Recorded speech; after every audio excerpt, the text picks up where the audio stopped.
Hello everyone, my name is Jen and welcome to the Book Refuge and welcome to another recommendation video, although this one is kind of like, it's more of like a discussion slash there's recommendations as well. So this video came from a recent chatty video that I did where I answered the question about what some of my pet peeves were. And then when I asked some of my channel members what videos they wanted to see from me, this is one of them that they said is books that were exceptions to my pet peeve rule. Because one of the things that I say is that I have pet peeves. I don't necessarily have tropes that I hate, because of the reason that I've pretty much discovered that any trope, anything that there's a way that an author can write it that I will like it. It just depends on in whose hands the trope is being used. So today I want to go over some books for you that they have at least one, sometimes more than one, of my pet peeves in them, and then, you know, why they worked for me, basically. Okay? So the first books that I want to talk about, let's start with what those pet peeves are. The ones that we'll be talking about in this are time jumps, secret baby, different from surprise baby, secret baby or hidden baby, cheating, and dating other people before our person, like in the same book. Okay, so those are the ones I'm going to be talking about in this video. Anyway, okay, so the first one I want to bring is the Grip Trilogy by Kennedy Ryan. Specifically, Still is one of my favorite books, but the pet peeve of mine happens in Grip, in the first one. And that one, so I included this with like time jump because if you read book one, which is the prequel, which is like 100-page novella, we actually see when these two meet and they have a crazy connection, and then something breaks them apart and they aren't together for a very long time, and Grip really pines after Bristol. But there comes a point, and this happens in Grip, where she literally pushes him into the arms of another woman, and Grip is like, what the fuck, fine, I'll be with this person, and he dates someone else for a good portion of Grip. And the way that this whole series plays out, I'm okay with that, because Bristol needs to be pushed to the point of no return, and she's not there yet.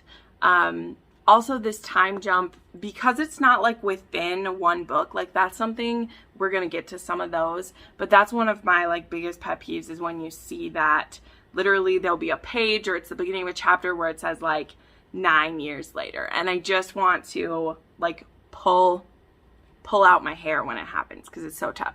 But this one, it works because the prequel is in the past time, and we see them meet, and we see this, and we see the different roadblocks that are going to be in their relationship. And then when we start Grip, the first like full-length book in the series, we see where they're all at now and how those choices that we made back then are affecting our present time. So it works for me. The dating other people part is real hard. That's the one that's one of my hardest ones, but somehow Kennedy Ryan can pull it through. And the powerful story that she's telling with the Grip Trilogy, it really transcends any pet peeves that I would have. But Kennedy Ryan likes to put you through the pain. She likes to put you through the pain. Next, I want to just mention an author. Basically, she has 2 books. I'm pretty sure that this is a pen name for other books.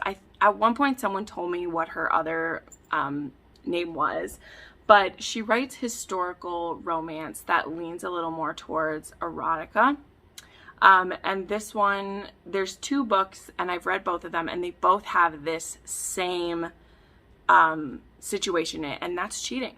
Okay, but I'm going to explain them to you and why it worked for me, and particularly why this can work in historical romance for me. So there's one that is called The her ladyship's companion, and this is about a male escort. It's about this woman who, when she was young, she had an indiscretion, and so her brother forced her into an arranged marriage to kind of clean up her reputation, and she's stuck in a relationship with a pretty abusive man. And so she's been in this marriage for a while, and her cousin sets her up with an escort who is basically supposed to be with her for 2 weeks, give her all the pleasure, and then go on his way, and they end up having a relationship. And so this was such a beautiful romance, and though this starts out as like, you know, he's being paid to be there with her, he's used to women fawning over him, he's a good-looking man, he keeps himself that way,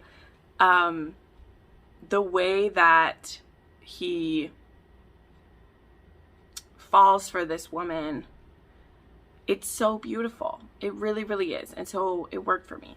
And likewise, 7 Nights to Forever now is swapped. And so we have a woman who, she does part-time escorting. She basically is being an escort for certain times every month to pay off her family's debt.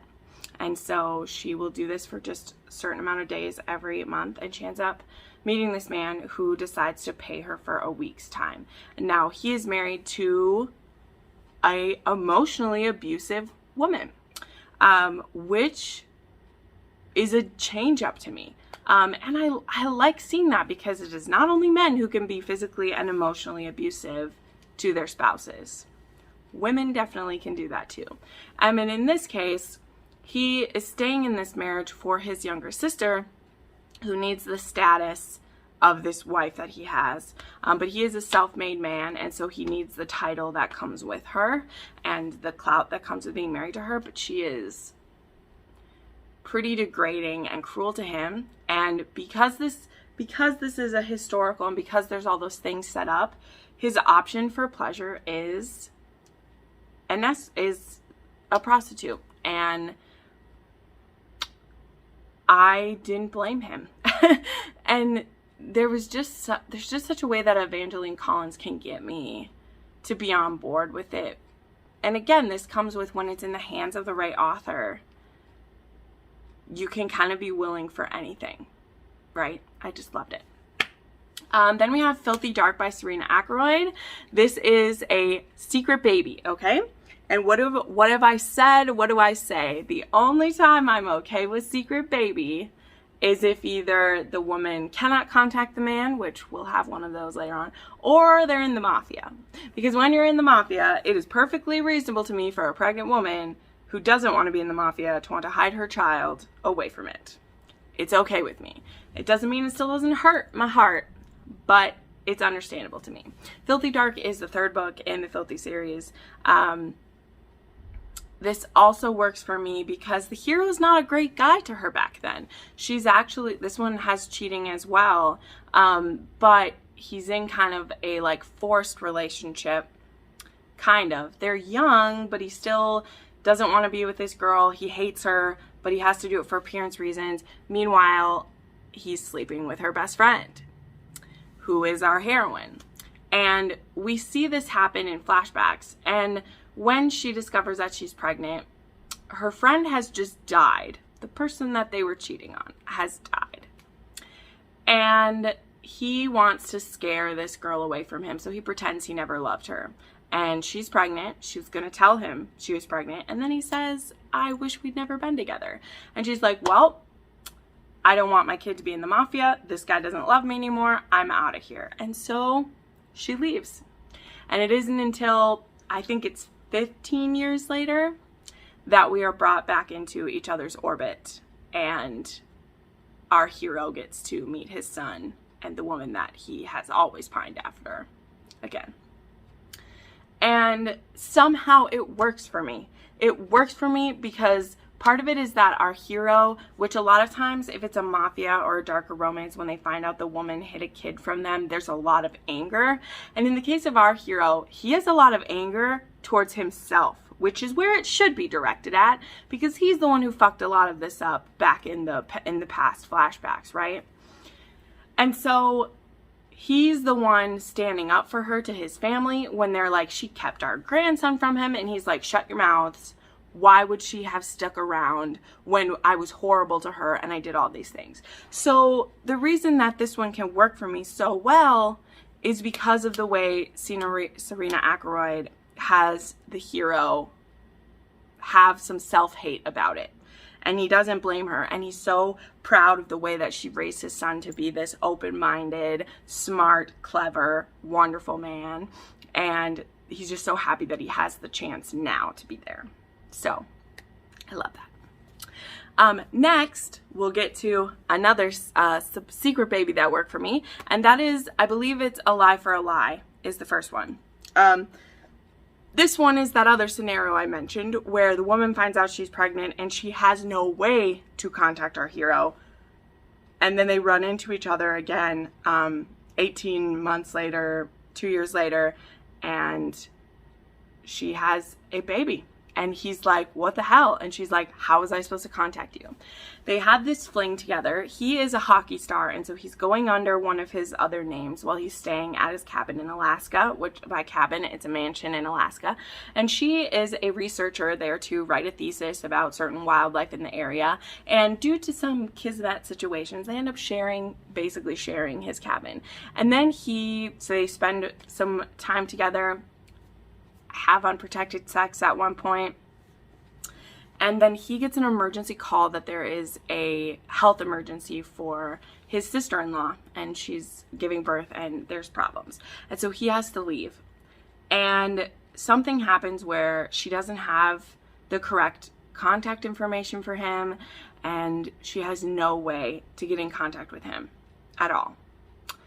And it isn't until she happens to be a tour guide at this aquarium that he's there with his friends and their kids for a birthday party that they bump into each other.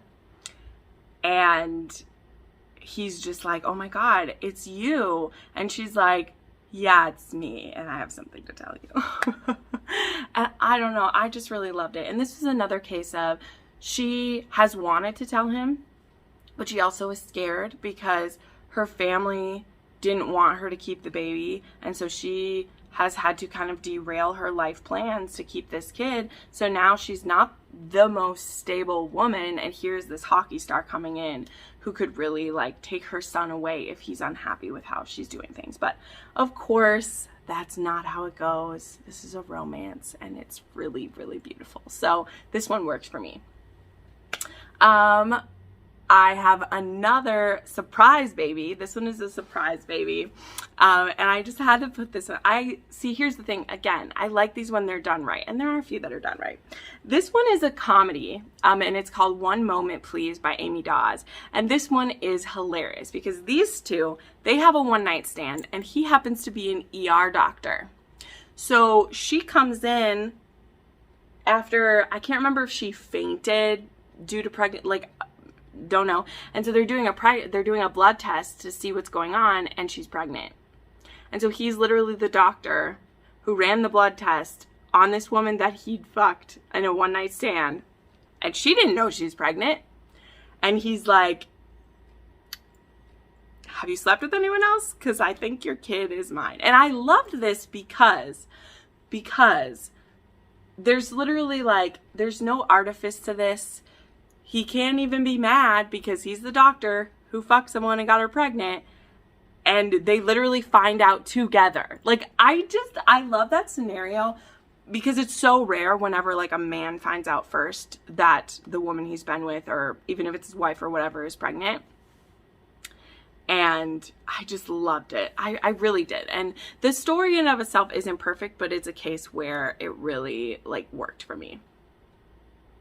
Then we have The Highwayman's Folly by Daria Vernon. And now this one worked for me with a time jump. And I'll explain this one. There's two reasons why it works for me in this one. But the scenario of this is there's this woman. She's 30 years old. She's just received her aunt's... she's just received... what's it called? Money. An inheritance. Wow. Okay. You just saw my thought process there.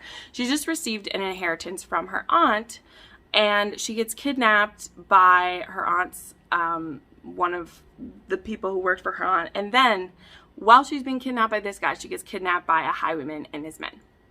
So this book is broken up into 2 parts. There's kind of the night and the immediate days after this kidnapping, and her and this highwayman have this amazing connection, actually, and there's some feeling sprouting there.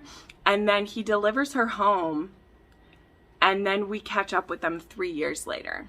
So the 2 reasons that this one worked for me.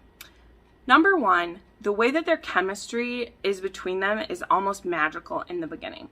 But he is a highwayman on the wrong side of the law, and she's a lady. Her reputation's already kind of in shatters from some past things that happened. Plus, she was kidnapped twice on one night.